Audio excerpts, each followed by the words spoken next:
façam o tal do triplo C. Curta, comenta, porque a integração do chat ajuda muito, e compartilhe. Você pode fazer essas 3 coisas que ajudam o algoritmo a aparecer. Mas eu não estou brincando não, pessoal. Dá uma paradinha agora de 1 segundo e clica no joinha, porque às vezes sabe, essa pessoa já está acostumada a ouvir isso. Não, é importante que você faça isso, porque se você não fizer, inclusive atrapalha o vídeo. Parece que o vídeo é menos relevante. Então... Bom, enquanto isso, aquele circo da CPMI, que alguns parlamentares de oposição tentam levar a sério, mas está difícil, porque o Arthur Maia, presidente, com a relatora Elisiane Gama, ele tentava aparentar independência. A Elisiane nunca conseguiu. Ela foi colocada ali pelo Dino para proteger mesmo a turma golpista do PT. O Arthur Maia ainda falava uma coisa ou outra ali, meio assim, né? Só que agora vem à tona o quê? A articulação do filho do Gonçalves Dias, lembrando, o sombra do Lula, com a CPMI. Gabriel Dias costurou depoimento com o assessor de Elisiane Gama 2 dias antes do depoimento do general. Relatora afirma desconhecer a informação, mas ela também desconhece que o Flávio Dino é um comunista e que o Lula é um safado. Pois bem, mensagens também indicam que o filho de G. Dias se reuniu com o presidente da CPMI, Arthur Maia. Muito séria essa CPMI, né? Muito séria. O G. Dias, lembrando, graças a um vídeo que a CNN Brasil trouxe, ele ciceroneou os terroristas, invasores, golpistas, e não teve sequer o telefone apreendido. Todos os militares de alto escalão próximos de Bolsonaro estão tendo seu sigilo telefônico quebrado por pretextos, que é o tema central da live hoje. Mas, antes de chegar lá, a Joyce Hasselman está tentando sair em defesa do chefinho, do Lula, na verdade do Alckmin, né? Como boa tucaninha, disse: não lembro de ter visto o Bolsonaro trabalhar num domingo. Bom, ela não lembra nem de quem bateu nela. Então, meus caros, a memória dela não é exatamente algo louvável a ser levado em conta. Mas é divertido ver essas invertidas que esse pessoal toma, por isso que eles querem cada vez mais censurar as redes sociais, né? O próprio Flávio Dino tomou essa invertida, a gente vai mostrar isso já já. Antes, essa gente está vindo atrás de um jornalista com 80 anos de idade, que é uma sumidade, a voz da experiência, a voz do jornalismo no Brasil. Sujeito que passou pelos principais veículos de comunicação, sempre olhou com muita atenção para o fato Vossa Excelência e virou alvo agora do Ministério da Verdade do Lula. Inclusive, a AGU saindo atrás dele. Aí vem o isentão do Diogo Mainardi dizer que a Globo está certa. Lula e Bolsonaro são a mesma imundície. Lula repete Bolsonaro e usa AGU contra jornalista. Olha, eu vou te falar. Eu já falei aqui o seguinte. Todo tucano covarde, e todo tucano praticamente é covarde, precisa, quando vai fazer uma crítica pontual a um comunista, arrastar junto à direita. Reparem bem. Não conseguem agir de forma diferente. Não conseguem, simplesmente criticar a esquerda. E normalmente, quando eles tentam fazer essa equivalência para eu critiquei a esquerda, normalmente é uma equivalência podre, injusta e abjeta, como essa. Bolsonaro não perseguiu jornalistas, a imprensa gozou de total liberdade, desejavam a morte dele na capa da Folha, e ele não fez nada com essa gente. Hoje, nós estamos vendo a chapa esquentar, nós estamos vendo o Flávio Dino com a ingerência da Polícia Federal, né, que falavam que o Bolsonaro pretendia fazer Minority Report. Eu vi, os oráculos me disseram que o Bolsonaro vai praticar ingerência na Polícia Federal para se proteger. Impediram o presidente de indicar o diretor-geral da Polícia Federal com base nisso. uma prerrogativa constitucional. Essa comparação é ridícula.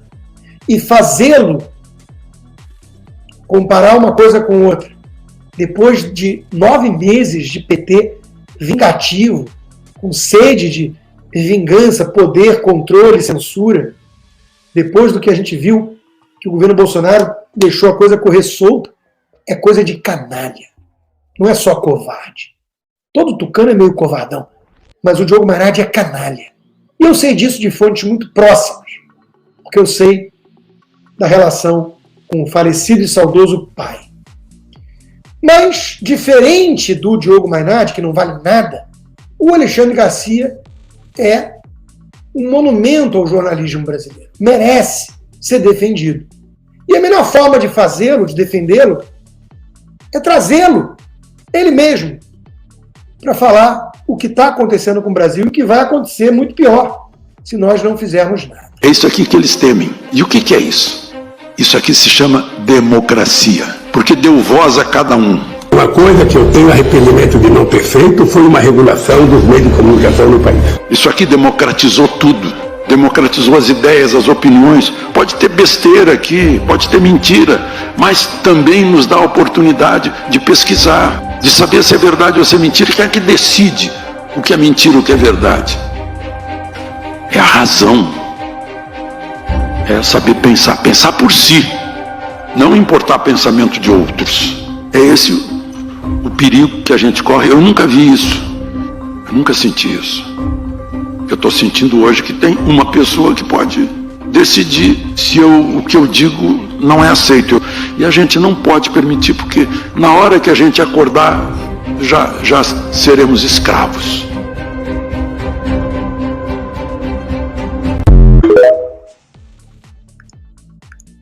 Profético, né? E está piorando cada vez mais, e ele agora é alvo direto dos comunistas. Como ele disse ali, né? Nisso aqui pode circular mentira. Aliás, política já existiu sem mentira. Nenhum político do passado até hoje era mentiroso. Mas eis que o mais mentiroso de todos, porque comunista, espalhou mais uma fake news, mais uma mentira. Qual? A de que espalhar fake news é crime. Bom, fosse crime, todos os petistas tinham que receber a ordem de prisão no exato momento. Claro que, em primeiro lugar, eles têm salvo-conduto, em segundo lugar, eles usam a lei de forma seletiva para perseguir os outros, e quando a lei não basta, eles inventam, como nesse caso. Então, o obeso comunista foi desmascarado pela checagem do Twitter, porque o Elon Musk comprou por muito dinheiro, é verdade, mas fez um bem à humanidade, para libertar o pássaro azul, que na verdade era um pássaro vermelho. Todas as outras agências de checagem, aos fatos, Lupa, Estadão, estão hibernando. Não viram que o ministro da Justiça e da Segurança espalhou mentira, dizendo que espalhar mentira é crime no Brasil. Coisa grave, né? O cara é ministro da Justiça e não sabe. Teve que vir os leitores do Twitter. Reitero que fake news é crime. Não é. Ao contrário do que afirma o ministro, fake news não é crime no Brasil. Criar e compartilhar fake news ou desinformação não é um crime em si. Uma pena pode ser aplicada apenas em caso de crime contra a honra, calúnia, injúria ou difamação contra um indivíduo ou uma organização. Os leitores do Twitter sabem mais de justiça e lei do Brasil do que o ex-juiz, ministro da Justiça, obeso comunista.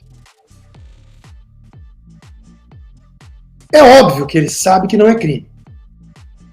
Não tem nada, nenhum artigo do Código Penal definindo esse crime. Eles estão querendo inventá-lo. E eu vou além, eles precisam criar esse crime. Em algum momento eles vão ter que subornar todo o Congresso com o Mensalão 3.0 para isso, para apagar os rastros dos crimes cometidos até aqui por eles e seus comparsas supremos. Ali sim houve crime. Prender jornalista com base em crime de opinião ou arrastar para inquérito e já punir de forma preventiva contra a opinião do Ministério Público, com congelamento de conta bancária, censura e cancelamento de passaporte, 9 meses lá se vão. 9 meses de punição gravíssima por um jornalista, asfixiando o seu meio de vida, impedindo o seu trabalho. Isso é um crime. Criminoso é o senhor Alexandre de Moraes. Criminoso é o senhor Flávio Dino. E eles sabem, só que eles estão tentando apagar os rastros. E eles vão precisar de leis, lembrando que a Constituição é muito clara.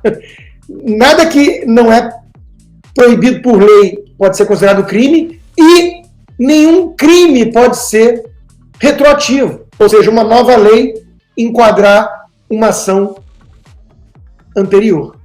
Isso é tão claro na Constituição. Será que o constitucionalista Alexandre de Moraes não sabe? Gente, sabe. Mas está all-in, como no pôquer a gente diz, e precisa depois do legislativo para dar aquela mãozinha e fingir que havia uma lei para as coisas que ele fez, coisa que todo mundo sabe, não há e nunca houve.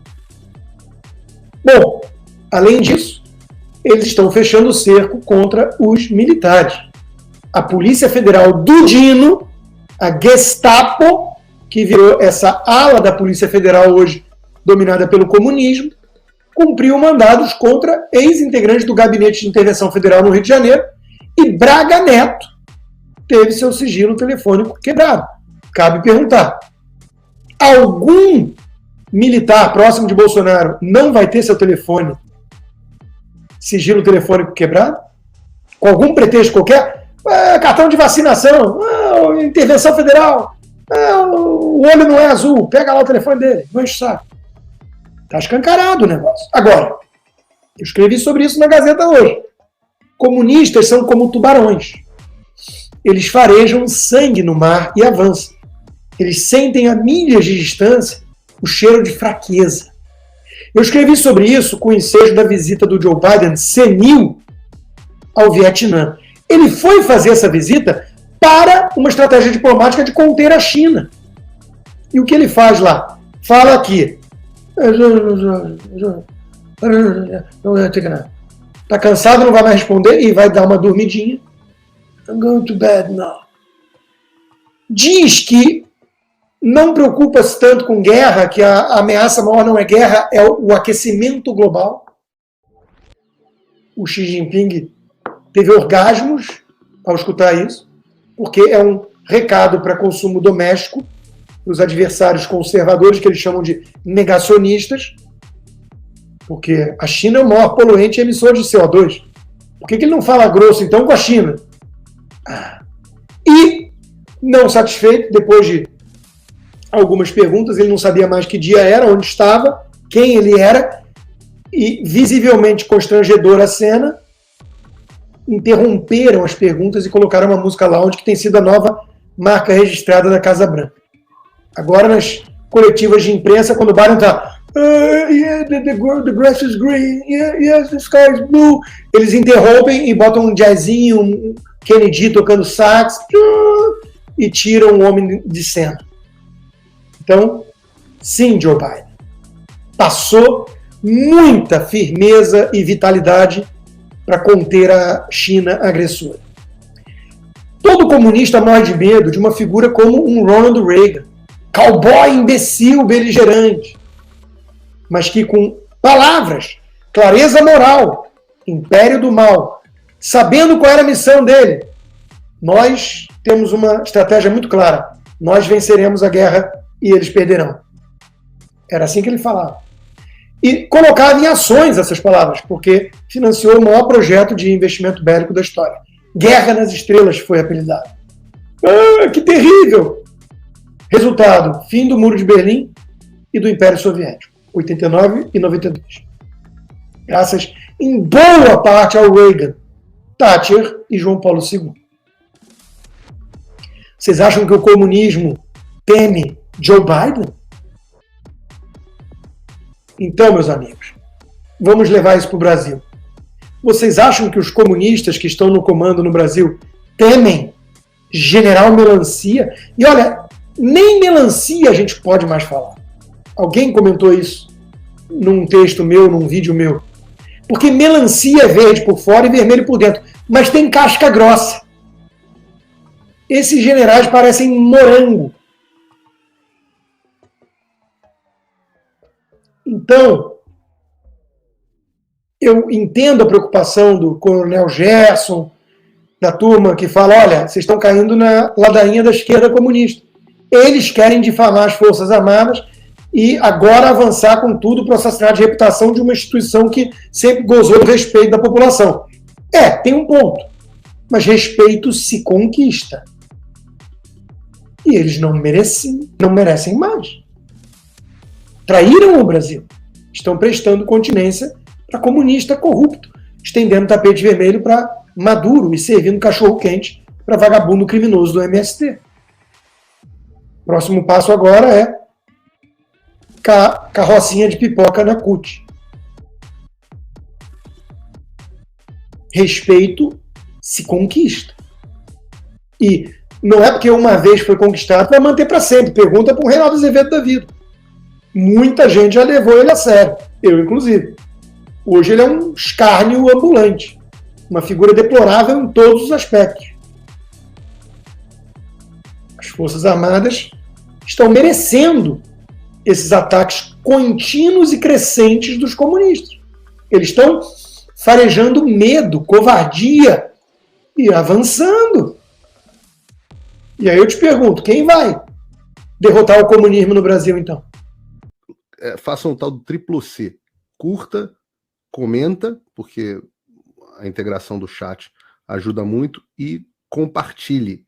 Você pode fazer essas 3 coisas que ajudam o algoritmo a aparecer. Mas eu não estou brincando não, pessoal. Dá uma paradinha agora de 1 segundo e clica no joinha, porque às vezes sabe, essa pessoa já está acostumada a ouvir isso. Não. É importante que você faça isso, porque se você não fizer, inclusive atrapalha o vídeo. Parece que o vídeo é menos relevante.